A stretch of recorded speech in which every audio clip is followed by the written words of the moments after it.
Everybody, thank you very much. I'm Orlando Ruiz Jr. and welcome to another classic movie review.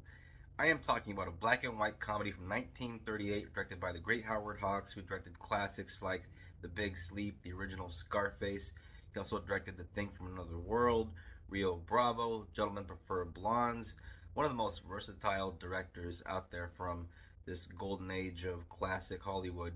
And this stars two of the most legendary stars of the silver screen, the great Cary Grant and the great Katharine Hepburn. I am talking about Bringing Up Baby. As a movie fan, I very much enjoy the work of Cary Grant. I think he's great in the films that he did with Alfred Hitchcock, which are both two of the best films of all time, with Notorious and North by Northwest. I also really like his performance in Charade. Katharine Hepburn, who will forever be one of the great Hollywood icons of all time, has been in some great movies herself.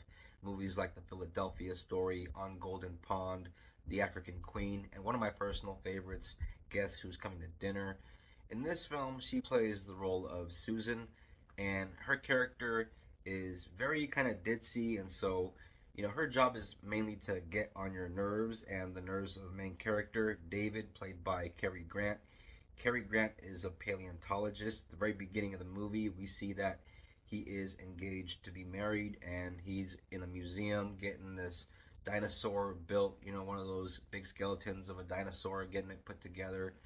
And he gets this bone that is like one of the final pieces that he needs for it, and he carries it throughout the movie. Cary Grant's character David is this super nice guy who's a little too nice, kind of a pushover and a little nerdy. And during his little business meeting with this Peabody guy at the golf course, there is a ball mix up.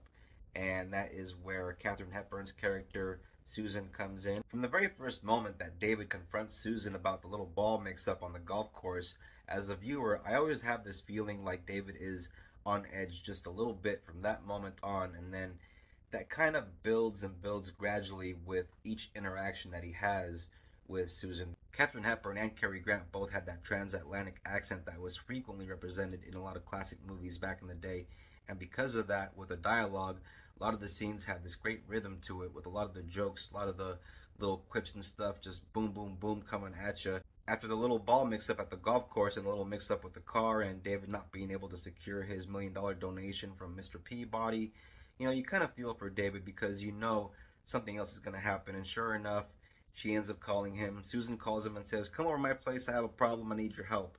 And he owes this woman nothing, nothing. But he goes over there, and there's a leopard. David, not wanting anything to do with the leopard or her, tries to leave. And he walks out. He's walking down the street, but the leopard starts following him. And she starts referring to the leopard as Baby. And so Baby's following him. Susan's following him in her car, and before you know it, he's in the car with her and the leopard as well. All the while, David still has that precious dinosaur bone with him that he needs to complete that skeleton that he has of that huge dinosaur back at the museum.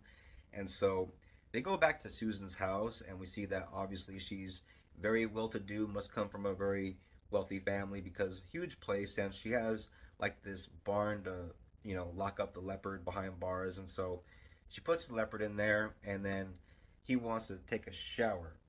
Okay. So he goes to take a shower. And then you start to get the feeling that maybe she doesn't want him to achieve his goal of calling his fiance, getting back to her, because she takes away his clothes. And when he gets out of the shower, he has no other option but to put on one of her kind of girly robes. I always get a kick out of that scene because it has one of my all-time favorite Cary Grant moments when Susan's Aunt Elizabeth asks him, "Young man, why are you wearing that?" And sarcastically, he jumps up in the air with his arms like that, and he's like in midair when he just shouts out, "Because I've gone gay!" I don't think he means happy gay, so 1938 movie, I'm surprised watching this for the first time when I did see it for the first time, and I didn't think he would say that, it's Cary Grant. And so, yeah, that little piece of writing, I'm not sure if that was on the page or improvised, but pretty damn funny. Before he knows it, David's very precious dinosaur bone is gone, and George the dog, Susan's dog, has buried it somewhere around the house, like in the yard or something. And so, of course, there's a scene where there's holes all over the place. Very hilarious moment. They're just digging everywhere trying to get this bone, and Susan is trying to help him out, but she's also doing her best to make sure that he doesn't get back to his fiance because I guess she's madly in love with him and a little crazy. David needs to desperately get back to his fiance, find his dinosaur bone. Baby, the leopard, gets on the loose. Susan needs David to find the leopard. David needs to get George the dog to reveal to him where the bone is. Top of that, there's this big game hunter that comes over for dinner. David is trying to pretend to be Mr. Bone the whole time because Susan told her Aunt Elizabeth that his name was Mr. Bone without David knowing it, and does a whole bunch of things without David knowing it, and just one thing after another. She just drives him crazy, and as a viewer, every now and then she's kind of driving me crazy. And then you get to the end of the movie, and because you know this is a romantic comedy, you know the formula. The two are gonna get together. It's just gonna happen.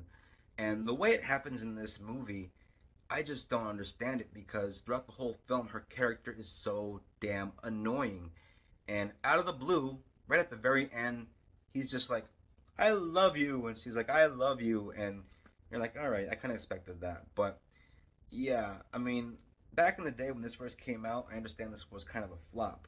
Throughout the years and throughout the decades, this became a very beloved movie. It's very entertaining, it's got great acting in it, great writing, and, great dialogue. So I get why people came around eventually, but I also understand why it wasn't, looked favorably when it first came out by the critics because yeah, I think the end of the movie, it's not very convincing. She's so annoying through the whole thing, and through the whole thing, not really one time does he indicate that he feels the way she does.